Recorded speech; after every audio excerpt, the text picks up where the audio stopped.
Imagine a man who once held Europe in the palm of his hand, a conqueror whose name echoed from Paris to Moscow, reduced to pacing a crumbling mansion on a forgotten island, his dreams rotting in the humid air. Napoleon Bonaparte, the emperor, who defied kings, ended his days in a misery so profound it's almost unthinkable. How did a man who reshaped the world fall so far? What secrets of his final years were buried in the fog of history? Stick with me, because what you're about to hear will change everything you thought you knew about Napoleon's exile. Picture this. It's 1815, and Napoleon, the man who crowned himself emperor, has just lost everything. Waterloo, the battle that shattered his empire, is still fresh in the minds of Europe's monarchs. They're terrified of him, even in defeat. Why? Because Napoleon wasn't just a general. He was a force of nature, a man who could rally armies with a single speech. So what do you do with someone like that? You don't just lock him in a cell. You banish him to the edge of the world, a speck in the Atlantic called St. Helena, a volcanic rock so remote it makes Alcatraz look like a vacation spot. But here's the kicker. His exile wasn't just about isolation. It was a slow, deliberate unraveling of a man who refused to break. Let's set the scene. St. Helena is no tropical paradise. It's a rugged, wind-swept island 1,200 miles from the nearest continent, with cliffs that plunge into the sea and a climate that swings from stifling heat to bone-chilling damp. Napoleon, a man used to the grandeur of Versailles, is dumped into Longwood House, a dilapidated estate crawling with rats and reeking of mold. The wallpaper peels, the furniture creaks, and the windows let in more rain than light. This is where the emperor, who once dined with kings, now eats off chipped plates, his meals cooked by a local woman who barely speaks French. Can you imagine the humiliation? The man who redrew the map of Europe, now arguing with a British governor over how many eggs he's allowed for breakfast. But let's back up. How did Napoleon even end up here? After Waterloo, he surrendered to the British, hoping for mercy, maybe even a quiet retirement in England.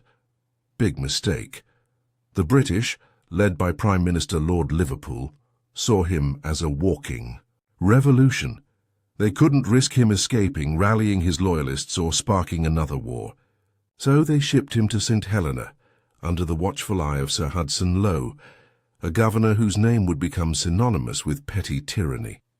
Lowe wasn't just Napoleon's jailer, he was his tormentor, obsessed with controlling every detail of the emperor's life. Want to know how bad it got? Lowe once ordered Napoleon's silverware counted daily to ensure he wasn't forging weapons. That's the level of paranoia we're talking about. Now Napoleon wasn't alone on St. Helena. He had a small entourage, loyal officers, a doctor, a few servants, who followed him into exile. These were men who'd fought beside him at Austerlitz, who'd seen him at his peak. But even they couldn't shield him from the indignities. The British restricted their movements, censored their letters, and limited their supplies. Napoleon, ever the strategist, tried to make the best of it. He dictated memoirs, tended a small garden, and even flirted with the idea of writing a novel. But the spark was fading. You could see it in his eyes, in the way he slumped in his chair, staring out at the endless ocean. This wasn't just exile. It was a deliberate erosion of his spirit. Let's talk about the man himself for a moment. Napoleon wasn't just a military genius. He was a master of image. He knew how to make people love him, fear him, follow him. Back in France, he'd been a symbol of revolution, of possibility. He gave peasants hope, soldiers glory, and nations a new order. But on St. Helena, that charisma was useless. The island's 4,000 residents, mostly farmers and sailors, didn't care about his past. To them, he was just that French guy, under house arrest. Can you imagine the sting of that? Going from a god among men to a curiosity, gawked at by locals when he rode his horse through town. The real misery, though, wasn't just the setting or the isolation, it was the psychological toll. Napoleon was a man of action, a restless soul who thrived on challenge. Take that away, and what's left? Boredom, frustration, and a creeping sense of futility. He'd wake up each morning to the same view, grey cliffs, crashing waves, and a horizon that promised nothing. His days were a monotony of reading, writing, and pointless arguments with Lowe. One day he'd rage about the quality of his wine. The next he'd sink into silence, lost in memories of Paris. His health started to slip, stomach pains, headaches, a persistent cough. Was it the damp climate, poison, as some of his followers whispered, or just the weight of a broken spirit? We'll get to that. Let's dive into one of the darkest chapters, his battles with Hudson Lowe. This wasn't just a clash of personalities, it was a war of wills.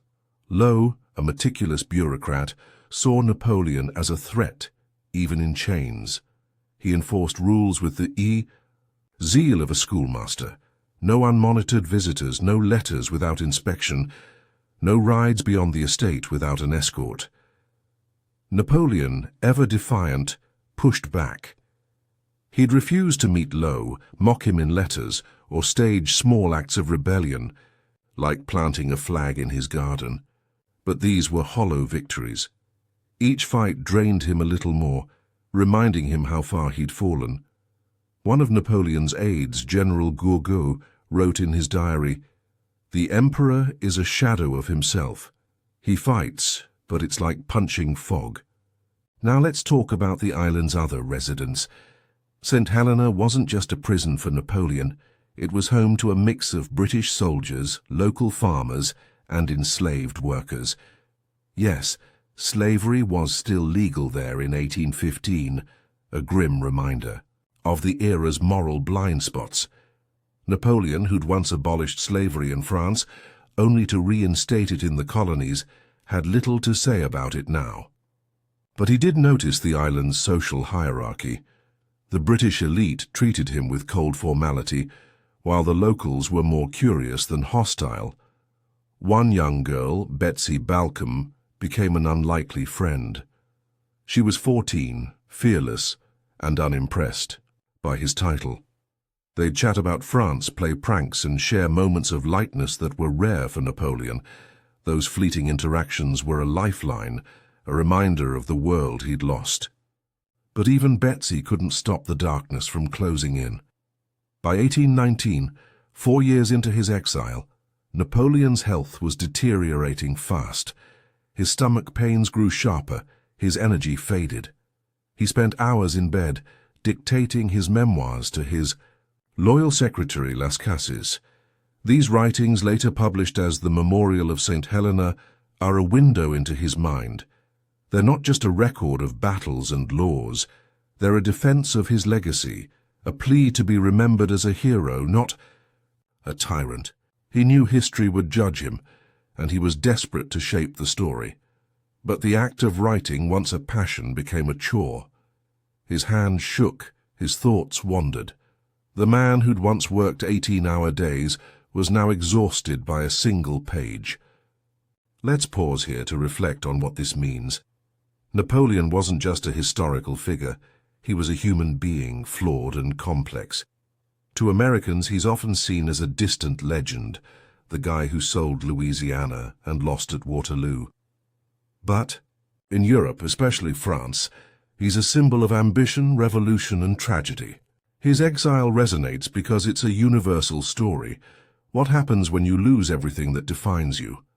For Napoleon, St. Helena was more than a prison. It was a mirror, forcing him to confront his failures, his pride, and his mortality. And that's what makes this story so gripping. It's not just about an emperor, it's about the fragility of greatness. Back to the island. The British, paranoid about escape, tightened their grip. They stationed guards around Longwood, patrolled the coast, and even spied on Napoleon's doctor. Rumors swirled that he was planning a breakout, that French ships were lurking nearby. Pure fantasy, of course. Napoleon was too sick, too tired to plot anything, But the fear he inspired even now speaks volumes.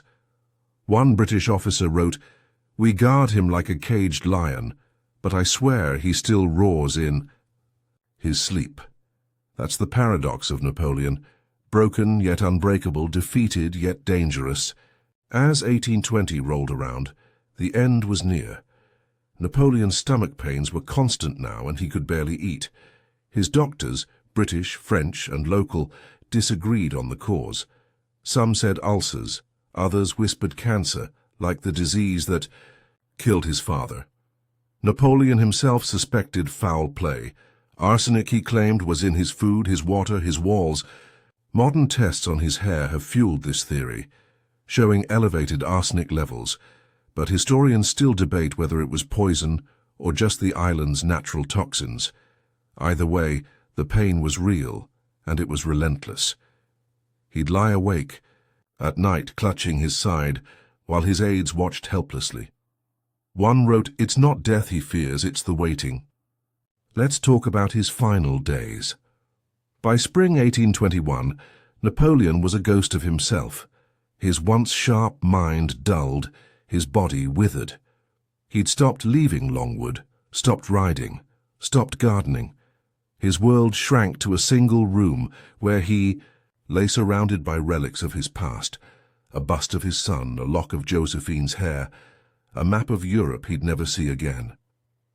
On May 5, 1821, at 5:49 p.m., he took his last breath. His final words, murmured in a fever, were, "France, Army, Josephine."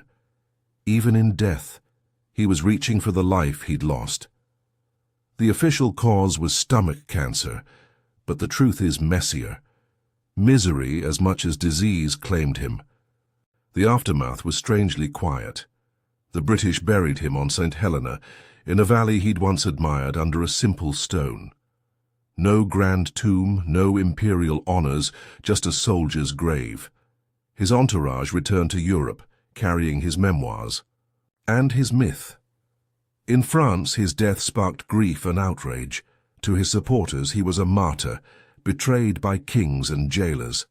To his enemies, he was a warning. Even the mighty can fall.